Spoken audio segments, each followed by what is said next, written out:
పరిచయం పెరిగే కొద్దీ ప్రశ్నించే తత్వం తగ్గిపోతుంది. ఒకవేళ ప్రశ్నిస్తే ఆ బంధం తెగిపోతుంది. గాలి అనేది కనిపించకపోయినా సమస్త కోటికి ప్రాణం పోస్తుంది. అలాగే మనం చేసే సహాయం కూడా ప్రచారం పొందకపోయినా మనసుకి ప్రశాంతతనిస్తుంది. సమయం, ఆరోగ్యం, అలాగే బంధం, వీటిపై ఏ ధర రాసి ఉండదు. ఇక అవి కోల్పోయినప్పుడే వాటి యొక్క విలువ తెలుస్తుంది. అందుకే సమయాన్ని వినియోగించుకోవాలి, ఆరోగ్యాన్ని కాపాడుకోవాలి, ఇక బంధాన్ని నిలబెట్టుకోవాలి. అర్థమైందనుకుంటా. గొడుగు వర్షాన్ని ఆపలేదు, కానీ మనం వర్షంలో తడవకుండా చేస్తుంది. అలాగే ఆత్మవిశ్వాసం అనేది గెలుపును తీసుకురాలేదు, కానీ మనలో ఎటువంటి సవాళ్ళనైనా ఎదుర్కొనే శక్తినిస్తుంది. గుర్తుంచుకోండి, తనకు తానే గురువై సొంతంగా నేర్చుకునేవాడు సర్వశ్రేష్ఠ జ్ఞానాన్ని కలిగి ఉంటాడు. మనం చేపట్టిన లక్ష్యం మంచిదైతే చాలదు, నడిచే మార్గం కూడా మంచిదే అయి ఉండాలి. క్షమిస్తున్నారు కదా అని మంచి వాళ్ళని మళ్ళీ మళ్ళీ నొప్పించకు. వాళ్ళు ఒక్క క్షణం మంచితనాన్ని మర్చిపోయారంటే మారడానికి ఒక్క నిమిషం కూడా పట్టదు. గుర్తుంచుకోండి, బాధ్యత తీసుకోవడం అంటే మీ జీవితంలో ఎదురైన ప్రతి పరిస్థితికి మీ శక్తి మేర మీరు స్పందించగలగడమే. సమయపాలన, అలాగే క్రమశిక్షణ, ఈ రెండూ లేకుండా ఏ చిన్న లక్ష్యాన్ని కూడా పూర్తి చేయలేరు. బ్రతకడానికి ఏ పని లేని వ్యక్తి తప్పకుండా దిగులు చెందుతాడు. కనుక క్షణం తీరికలేని పనిలో మునిగిపోవడం అలవాటు చేసుకోకపోతే నిరాశ అనే సుడిగుండంలో పడిపోవాల్సిందే. చేయబోయే పనిని తెలుసుకోవడమే వివేకం. ఎలా చేయాలో తెలుసుకోవడం నైపుణ్యం. దానిని పూర్తి చేయడమే సద్గుణం. డబ్బు వస్తే నీ చుట్టూ చేరేవాళ్ళు చాలామంది ఉంటారు, కానీ జబ్బు వస్తే నిన్ను చూసే దిక్కు ఎవరూ ఉండరు. ఖర్చు పెట్టినంత సులువుగా సంపాదించలేవు. కాబట్టి నీకోసం కొంత దాచుకో. ఒకరిని నాశనం చేయాలనే దుర్బుద్ధితో ఉన్నవాడు చివరికి వాడే నాశనమైపోతాడు.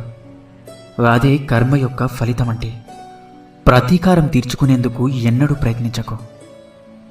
కుళ్ళిన పండు ఏదో ఒకరోజు నేలరాలక తప్పదు. అర్థమైందనుకుంటా. ప్రపంచంలోనే అత్యంత ఖరీదైన వస్తువు నమ్మకం. సంపాదించడానికి సంవత్సరాలు పడుతుంది, అది పోగొట్టుకోవడానికి ఒక్క క్షణం చాలు.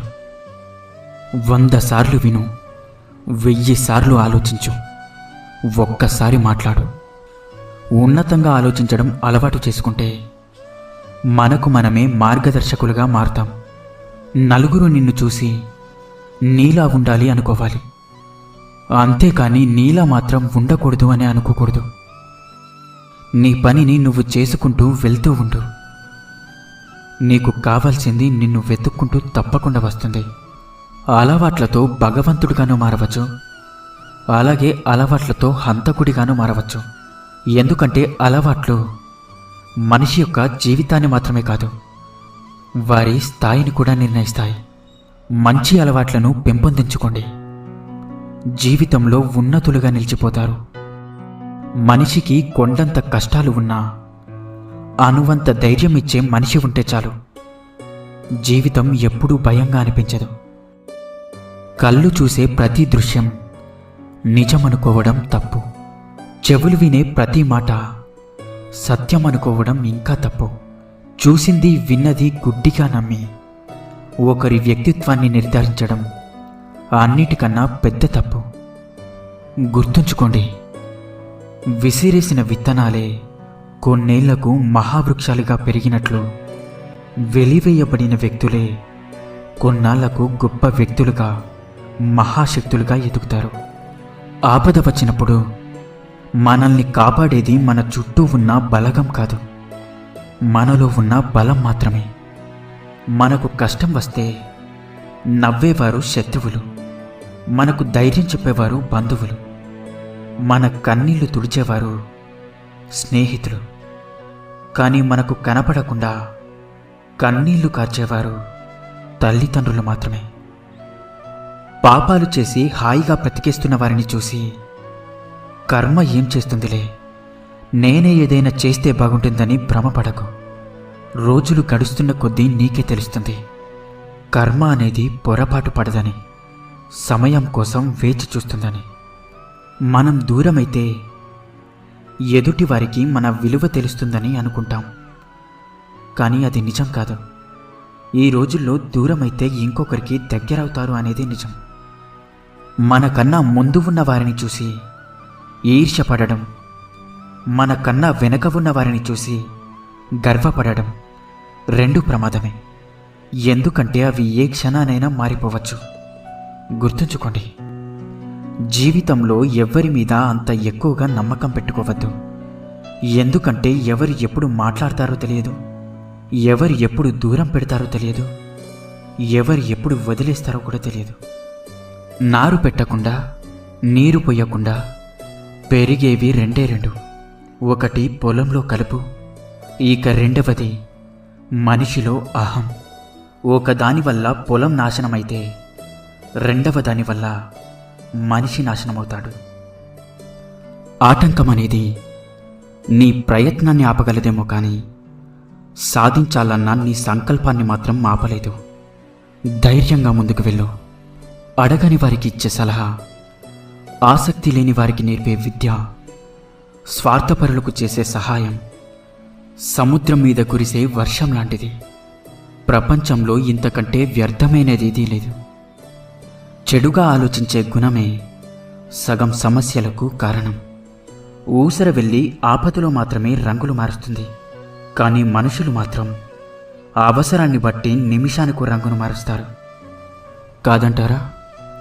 నీకు కావలసింది దక్కించుకోవడం కోసం ఎదుటివారిని చెడ్డవారిని చేయడం, నీ సంతోషం కోసం ఎదుటివారిని బాధపెట్టి దానికి ఇంకొకరిని కారణం చేయడం, ఈ రెండు ఆ క్షణం నీకు సంతోషాన్నివ్వచ్చు.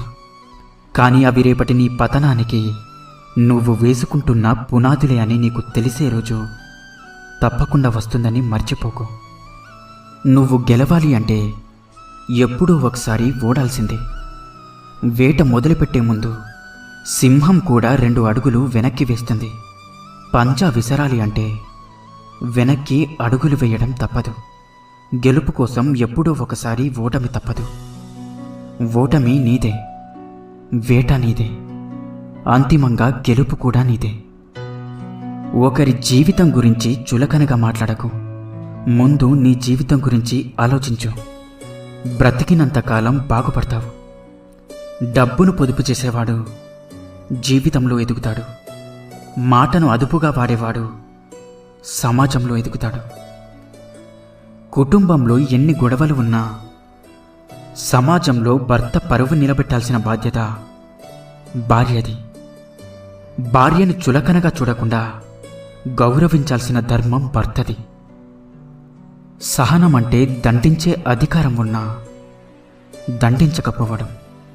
ప్రేమంటే వదిలిపెట్టే అవకాశం ఉన్నా వదలకపోవడం. వ్యక్తిత్వం అంటే వ్యక్తి చుట్టూ ఎన్ని చెడగొట్టే పరిస్థితులు ఉన్నా చెడిపోకుండా బ్రతకడం. మనల్ని వదిలి వెళ్ళిపోయే వారికి వెళ్ళిపోమని దారి ఇవ్వాలి. నమ్మి ఉన్నవారికి మాత్రం ప్రాణమివ్వాలి. బ్రతిమలాడి ఎవరిని కూడా మీ జీవితంలో ఉండాలని కోరుకోకండి. ప్రేమ, ఆప్యాయత, అనురాగం ఏదైనా ఎదుటివారి మనసులో నుండి రావాలి. అలా బ్రతిమలాడి ఏర్పరచుకున్న బంధం ఏదైనా సరే కొంతకాలమే. ఆ తరువాత నువ్వు ఎంత నమ్మకాన్ని, ఇష్టాన్ని, అలాగే ప్రేమని చూపించినా, నీ మనసు పడే ఆవేదన, మోస్తున్న బాధని నువ్వు తెలిపినా వారికి అర్థం కాదు. అడిగే కొద్దీ మీరు వారికి ఇంకా అలసైపోతూ ఉంటారు. నీకున్న గౌరవం నలుగురిలో నీకు గుర్తింపునిస్తుంది. నీలో ఉన్న గర్వం నలుగురిని నీ నుండి దూరం చేస్తుంది. దక్కని బంధాల కోసం దిక్కులేని వాడిలా ఆలోచించకు. జరిగిన గతాన్ని మరిచి ముందున్న గమ్యాన్ని చేరుకో. భవిష్యత్తులో నిన్ను వద్దనుకున్న వాళ్ళే నిన్ను చూసి తల దించుకొని బ్రతుకుతారు. ధైర్యంగా ఉండండి. అనుకున్నది అనుకున్నట్లు జరిగితే అది జీవితమిలా అవుతుంది. యుద్ధం చెయ్యాల్సిందే, పోరాడి గెలవాల్సిందే, ఆఖరి శ్వాస వరకు. మనసు చెప్పినట్లు మనం వినడం కాదు, మనం చెప్పినట్లే మనసు వినేలా చేసుకోండి. సహాయం అడిగేవాడు భక్తుడు, సహాయం చేసేవాడు భగవంతుడు. నిన్ను భగవంతుడిగా భావించేవారిని చూసి ఎగతాళి చేయకు. రేపు ఆ చెయ్యి నీదే అవ్వచ్చు, నీ భగవంతుడు వారే కావచ్చు. గుర్తుంచుకోండి, కాలం ఎప్పుడూ ఒకేలా ఉండదు. చేసే పనులన్నీ విఫలమైనా, ఆశలన్నీ అడియాశలైనా మన ముందు భవిష్యత్తు నిలబడే ఉంటుంది. నేనున్నాను, ఉపయోగించుకోమని. గుర్తించండి. జాగ్రత్తగా ఉండండి, అలాగే ధైర్యంగా ఉండండి.